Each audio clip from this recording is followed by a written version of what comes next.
আজ মনটা খুব খারাপ। আজ 11ই আগস্ট ক্ষুদিরাম দিবস, কিন্তু কোনো সরকারি স্তরে বা কোনো জায়গায় দিবসটিকে পালন করা হয় না।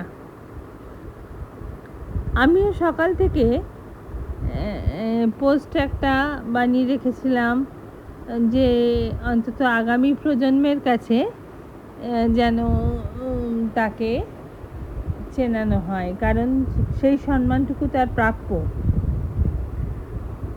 ক্ষুদিরাম বসু সেই কিশোর যিনি মৃত্যুকে ভয় পাননি। মাত্র 18 বছর বয়স, হাতে অস্ত্র, হৃদয়ে দেশপ্রেম। তার চোখে ছিল স্বাধীন ভারতের স্বপ্ন।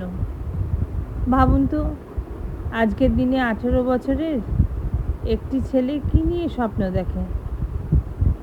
কিন্তু 1 শতাব্দীরও বেশি আগে বাংলার এক কিশোরের স্বপ্ন ছিল সম্পূর্ণ অন্যরকম, পরাধীন ভারতকে স্বাধীন করা।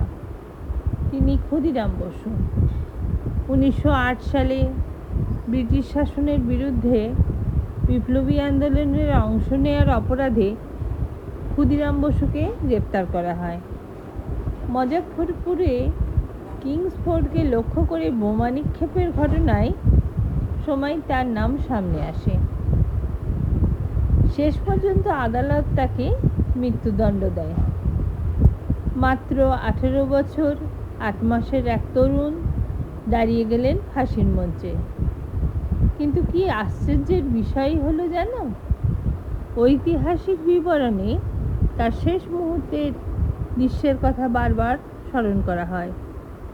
মৃত্যুর সামনে দাঁড়িয়েও তার মুখে ছিল ভয়ের একদম লেশমাত্র চিহ্ন ছিল না।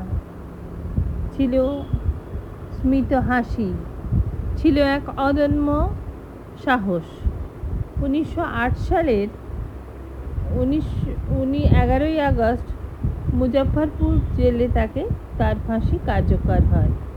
একটি জীবন শেষ হয়ে গেল, কিন্তু শেষ হয়নি তার গল্প। বরং সেই কিশোরের আত্মত্যাগ বাংলার মানুষের হৃদয়ে আগুন জ্বেলে দিয়েছিল।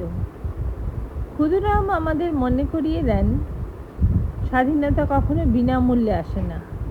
তার পেছনে থাকে অসংখ্য মানুষের ত্যাগ, সাহস ও আত্মবলিদান। আজ তার প্রয়াণ দিবসে তাকে স্মরণ করে আমরা শুধু একটা নাম উচ্চারণ করব না, আমরা স্মরণ করব সেই অদম্য সাহসকে, যে সাহস বলেছিল দেশের জন্য জীবন দিতে হবে, জীবন দেওয়াও গৌরবে। শ্রদ্ধাঞ্জলি, শহীদ ক্ষুদিরাম বসু। ভিডিওটি আপনারা প্লিজ নতুন প্রজন্মকে শেয়ার করে দেবেন, অনুরোধ রইল। নমস্কার। সামনেই স্বাধীনতা দিবস।